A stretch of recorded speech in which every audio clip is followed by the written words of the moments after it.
Today we're going to be taking a nostalgia trip back to Black Ops 3 Zombies. One of my favorite tricks in Shadows of Evil that some people still don't know about to this day is if you start shooting the Shadow Man, you can actually skip the rounds. We're not going to go all the way up to round 15, we're just going to shoot him up until round 10. That seems fair. Do the usual thing, it's all muscle memory at this point, you know? That's the beautiful thing about classic zombies. You know, you learn the map and the rest of it is just muscle memory from that point on. I'm not going to lie to you guys, I woke up this morning, I was looking at all my games, I was like, honestly, I don't even know what to make a video on, so, you know, I just figured we go with Black Ops 3. That's always a safe bet. Considering that it's round 10, I think our safest bet would probably be to go to wherever Jug is at. Before we get too far into the video, I definitely want to hear from you guys down below. What is your favorite Black Ops 3 Zombies map? This is always one of my favorite questions to ask people because it's always such a varied answer depending on the person. For me, my favorite would probably either be Der Eisendrache or Shadows of Evil, but man, that is such a hard thing to say just because there's so many amazing maps in this game. I truly believe there is no wrong answer, but one thing I do know is that we're in a bit of a tight situation here. Just gonna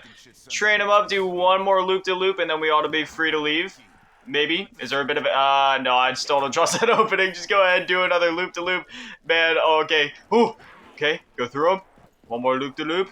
You guys can't get me. And then slip out. Maybe run around a zombie. Slide past these zombies. Look at that. Look, all of my old school zombie skills are they're coming back to me immediately. Come down here and pick up the badge. I just realized that we forgot to do the ritual back at spawn, so we're definitely gonna have to like backtrack and do that at some point. I just wanted to come out here first so we could like pick up a weapon of some kind, which we still don't have one. I guess I could try to pick up the M8A7 maybe. We still need like quite a number of points yet in order to be able to get that, so we'll just chuck some grenades. Oh no, where...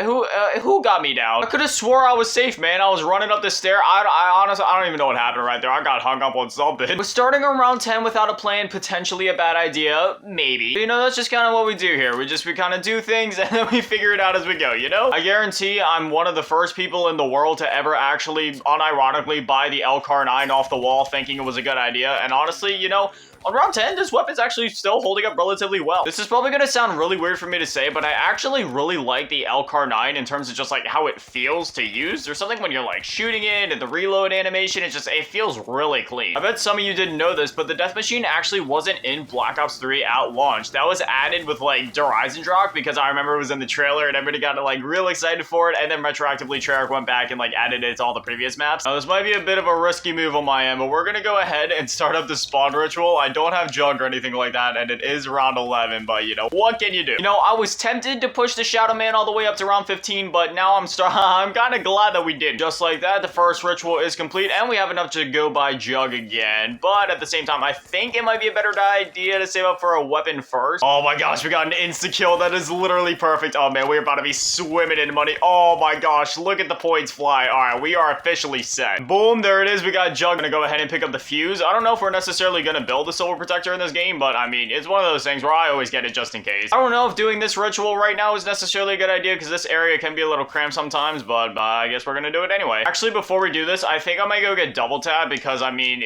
the double damage on the LCAR-9, I think that might actually do well. I don't need nothing too crazy. I need something that'll do at least a little bit more damage than what we're doing now, and I think double tap on the LCAR-9 would do just fine. While we're here, we'll go ahead and open up the rest of the area. Like I was saying, man, it's literally all muscle memory at this point. I'm able to like one-shot all these areas, just do it all in one beast mode. There we go. Double tap is in the bag. We're also going to go ahead and grab this shield piece while we're here, and then we're going to anywhere but here and hope that it takes us back. Oh my god, that was literally, this is exactly where I wanted to go. Let's see, how is double tap on the LCAR-9 holding up? Is this, yeah, actually, you know what, that's not too bad. I think we'll be able to get through a ritual with it at the very least. Gonna go ahead, try to play as careful as possible. We're kind of like in the middle of a round transition right now, so all we have to worry about is like the keeper, so this shouldn't be too bad. One thing I do have to keep in mind that I actually forgot about is the fact that we're gonna be fighting another Margwa, because this is the second ritual that we're doing, so things are about to get interesting. Before the Margwa spawns in, I'm gonna try to get out of here. There's max ammo. Just gonna try to get past everybody as fast as possible. I think my game glitched out because my screen is still shaking and my controller is infinitely vibrating as if I'm still doing the ritual, even though clearly I'm not still doing the ritual. It's a little annoying and my hands feel like they're about to go numb, but that's okay. Oh, so now we actually have two Margwas here. I guess one because it's round 12 and the other one because we just did our second ritual. So,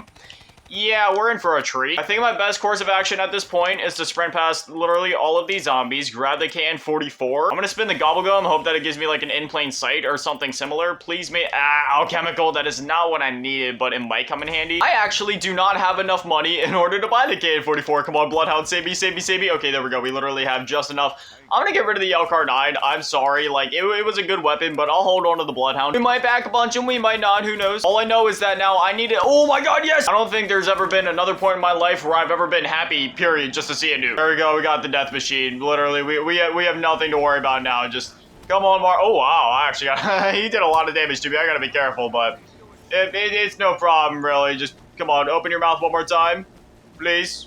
I mean, I'm not gonna let off the trigger until you do. Thank you. I saw the Margwa heart drop somewhere around here, yet I can't pick it up. Oh, there it is. Margwa heart, give me. There it is. Now we just need to get 2 more parts for it, which the one part should start spawning soon out of the meatballs and the flying parasite things. And then the other part, we have to get lucky and hope that one of the purple pods give it to us, really. So at this point, it's just down to RNG. It is round 13, so despite the fact that it's the middle of the round, I think it would be in our best interest to go ahead and do this ritual so we can open up Pack-a-Punch. I know it's the middle of the round, so this might not have been the best idea, but, you know, I really have to get this thing open. I really hope I don't get cornered in here. I am doing my absolute best to trade him off. There we go, just like that, the ritual is done. Surprisingly, we're still alive. Like I said, I could have started this game out at just round 1. Heck, I could have even stopped at round 5, but, you know, that wouldn't have been exciting. Like, everybody does that, you know what I mean? Like, we gotta spice things up. Now we just need to go down to the docks and do, like, the boxer ritual. So, the box is also over there as well, so hopefully we can get, like, a ray gun or, you know, literally anything. While we're here, we're gonna go ahead and pick up Speed Cola. I know some people usually would probably go for Widow's Mine, but for me personally,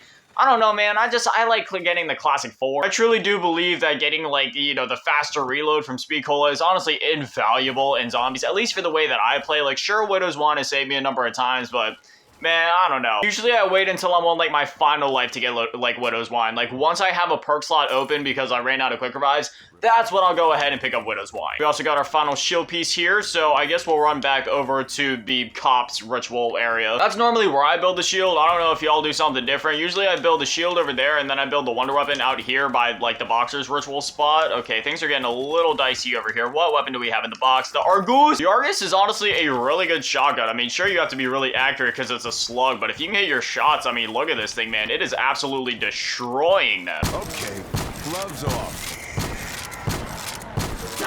I love this thing, dude. It is so satisfying. I'm gonna go ahead and spin the box again. Can I please get a ray gun? Or, like, literally anything at all, please? Oh my god, yes, it is the ray gun. Let's go. I can't even tell you the last time that I actually got the ray gun on this. Like, for some reason, the ray gun feels so much more rare in Black Ops 3. Like, I never get it. It's that YouTuber luck, I'm telling you. Stock option. Yeah, you can keep that. We're on round 15. We still don't have any Pack-a-Punch weapons, but it's okay. We're doing just fine. None of the pods are purple yet, unfortunately, so we're not able to open them up to try to get the one part for the wonder weapon. Hopefully everything goes good during this ritual. We are also going to be having another Margwa spawn in after this, so go. God, I'm getting stuck. Thankfully, one of these flying parasite things did drop the Xenomatter that we need for the Apothecary Servant, so now we just got to rely on the RNG from the pods, and I mean, once we get that, I mean, we get to like round 100, no problem. Go ahead and pick up the final gate worm. Just like that, we're ready to pack a punch, but we also have another Margwa to take care of, but I reckon the ray gun, yeah, the ray gun's doing pretty decent damage against it. Open his mouth one last time, and just like that, the Margwa is down. Easy shapeasy. You are no problem at all. Pick up the max ammo, and just like that, we're ready to go get Pack-a-Punch open finally. I've never been able to look at like this ritual room the same after you place down the gate worms ever since I watched that Vanoss video back in like, what, 2015? Just in case y'all don't know what I'm talking about, I'm gonna go ahead and slap down all the gate worms, and then we're gonna look at it, and yeah, you'll see it immediately.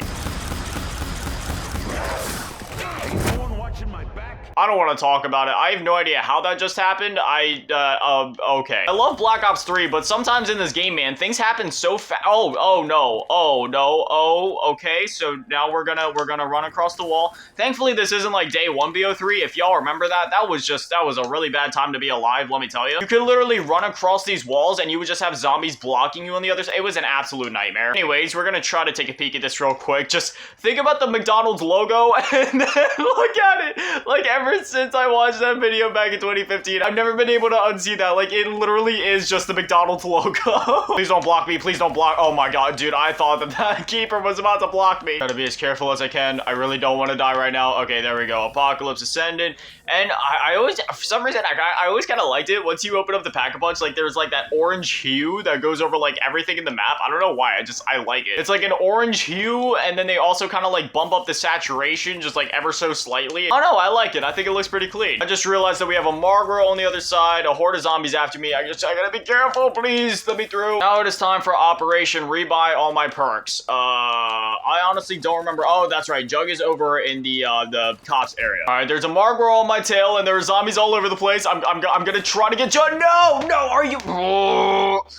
You know what? I don't rage often, but you know what? That actually really infuriates me because that was completely my fault. All I had to do was just time that little circle that I did just a little bit better, and I would have been just fine. In fact, even if I would have just shot the ray gun a couple of times, turned a couple of them into crawlers, jumped over, I would have been fine. That's part of what makes classic zombies so great, you know what I mean? Like, it's like those split-second reactions and your decisions, and it's even better, like, when you die and you know what you did wrong and how you could have done it better. I feel like that's part of what we all love about classic zombies, right? There's like that bit of a gamble in it. Not just literally with some of the like gambling mechanics, like with like the mystery box and the gobble gum or whatever, but just also like gambling with your gameplay. Anyways, that's unfortunate. I was hoping we could survive a bit longer, but stuff happens, I guess. If you guys want some more Black Ops 3 videos, just let me know. I had a lot of fun making this video. Man, I'm really bad about that. I really wanted to survive for a bit longer. But anyway, as always, massive shout out, thank you to all the Patreons and channel members. Thank you to all of you in the low baller tier, and a bigger shout out, thank you to all of you in the big baller tier, Mellow Asking and Big Daddy Manny, and the biggest shout out, thank you to all of you in the G tier, Run Avengers, and Little Cheese Girl. Thank you guys so much. You guys are literal legends. I love you. Thank you guys for watching. Have an amazing day. Stay beautiful. I love you all. Peace.